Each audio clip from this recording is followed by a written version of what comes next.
டெல்லியில் add even விதியை ஜனவரி 15ஆம் தேதி வரை தொடர உயர்நீதிமன்றம் அனுமதி அளித்துள்ளது. டெல்லியில் காற்றின் மாசு அளவை கட்டுப்படுத்தும் நோக்குடன் ஆட் ஈவன் என்ற புதிய போக்குவரத்து விதியை ஆம் ஆத்மி அரசு புத்தாண்டு முதல் செயல்படுத்தி வருகிறது. இதை எதிர்த்து தொடரப்பட்ட மனுக்களை விசாரித்த உயர்நீதிமன்றம் போதுமான பஸ் வசதிகளை ஏற்படுத்தாமல் கார் கட்டுப்பாட்டு விதியை அமல்படுத்தியதற்காக ஆம் ஆத்மி அரசை கண்டித்தனர். ஆனால் ஆட் ஈவன் விதியால் காற்றில் மாசு கணிசமாக குறைந்துள்ளதாக ஆம் ஆத்மி அரசு நீதிமன்றத்தில் அறிக்கை அளித்தது.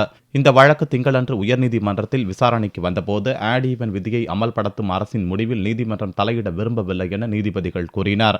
அரசு திட்டமிட்டபடி ஜனவரி 15ஆம் தேதி வரையில் ஆட் ஈவன் விதியை அமல்படுத்தலாம் என்ற நீதிபதிகள் வழக்கு விசாரணையை 15ஆம் தேதிக்கு ஒத்திவைத்தனர். அதே நேரத்தில் ஆட் ஈவன் விதி தொடர்பாக மனுதாரர் எழுப்பியுள்ள பிரச்சினைகளுக்கு அரசு தீர்வு காண வேண்டுமெனவும் நீதிபதிகள் உத்தரவிட்டனர். ஒற்றை எண் கார்கள் ஒற்றை தேதிகளிலும் இரட்டை எண் கார்கள் இரட்டை தேதிகளிலும் இயக்க வேண்டும் என்பதே ஆட் ஈவன் விதியாகும்.